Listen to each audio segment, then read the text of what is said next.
Bonjour à tous, j'espère que vous allez bien. Je suis heureux de vous retrouver pour notre méditation quotidienne.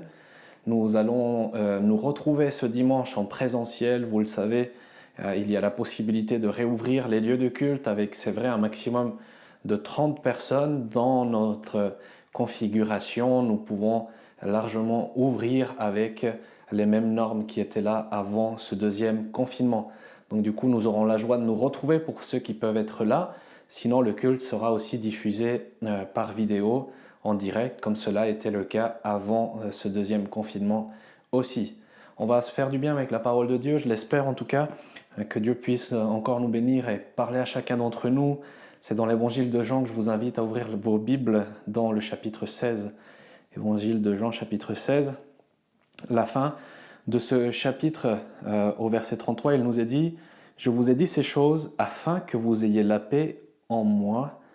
Vous aurez des tribulations dans le monde, mais prenez courage, j'ai vaincu le monde. » Jésus est en train de préparer ses disciples à son départ prochain. Il est en train de parler de ce départ prochain. Si vous lisez le chapitre 16, il est question du Consolateur, du Saint-Esprit. Il est question de Jésus qu'ils vont le voir pendant un certain temps, ils ne le verront plus. Et puis à nouveau, ils le verront. Il est question de sa mort, enfin de la trahison, de sa mort, et puis de sa résurrection par la suite aussi. Et donc Jésus, il est en train de parler du fait qu'il va y avoir des tribulations, que ses disciples à qui il s'adresse vont être dispersés. Et il va dire même, vous allez me laisser seul.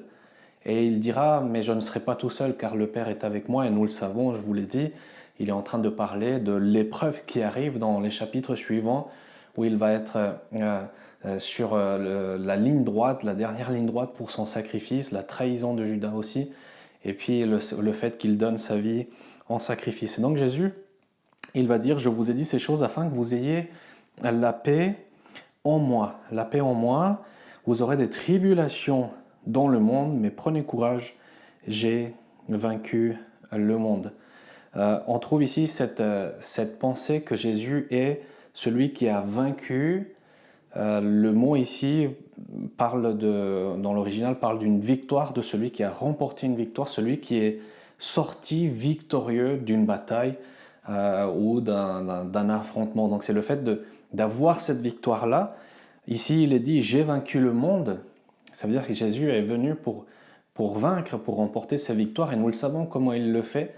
Il vient dans le monde pour remporter la victoire dans le monde face au péché, face à tout ce qui voulait nous maintenir captifs et loin de Dieu. Nous avons en Jésus sa victoire. Sa victoire, c'est lui qui a vaincu le monde. Et c'est pour ça qu'il dit, vous aurez des tribulations dans le monde, des épreuves, des difficultés. Nous le savons, nous qui marchons dans la foi depuis un certain temps, nous savons que le fait d'avoir la foi ne va pas nous empêcher de vivre des épreuves, des difficultés, des tribulations, mais nous les traversons et nous les vivons avec le Seigneur. C'est pour ça qu'il va être capable de dire « afin que vous ayez la paix en moi ». Afin que vous ayez la paix en moi, il va dire « prenez courage, soyez encouragés, soyez fortifiés, soyez assurés que j'ai remporté la victoire, j'ai vaincu le monde ». Et c'est là la grande différence pour nous quand nous avons les épreuves dans ce monde ici-bas. D'ailleurs,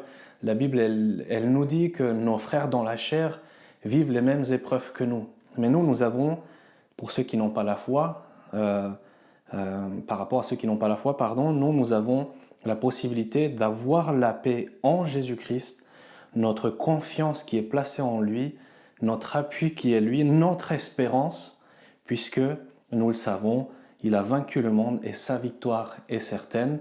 Nous pouvons déjà la vivre ici-bas, dans notre quotidien, face à ce qui nous entoure, face à ce que nous sommes, face à ce qui voudrait nous dominer, qui n'est pas la gloire de Dieu. Donc nous voyons des victoires par rapport à cela et on veut encore en vivre, on veut encore progresser.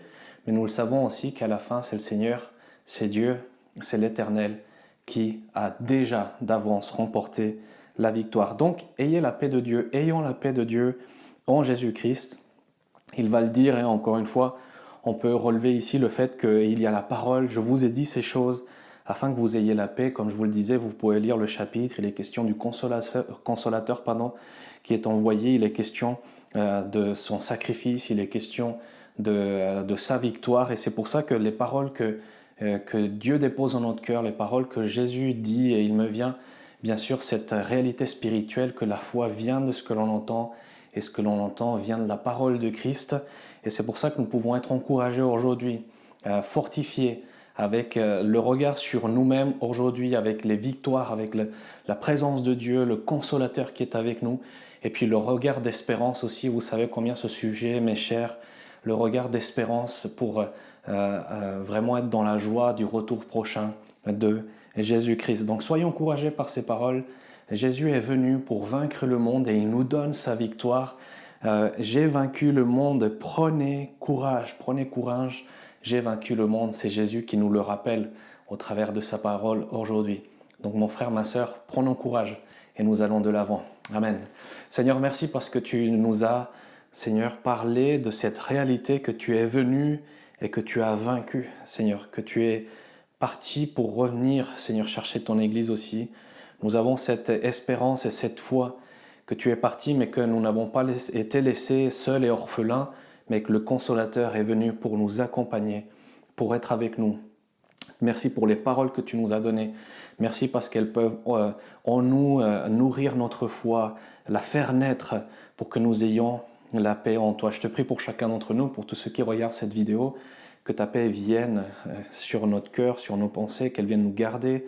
Seigneur, que la confiance, la persévérance que nous avons nous permettent de marcher encore.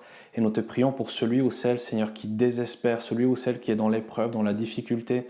Seigneur, merci parce que tu es cet accompagnant, tu es celui qui est avec nous dans l'épreuve et dans la difficulté. Alors nous te prions vraiment que nous puissions, au travers de ta parole, reprendre courage maintenant, que nous puissions avoir le regard d'espérance porté sur toi et ton retour prochain, Seigneur. Merci pour ta victoire. Merci, Seigneur, parce que tu nous fais participants de cette victoire. Dans le nom de Jésus. Amen.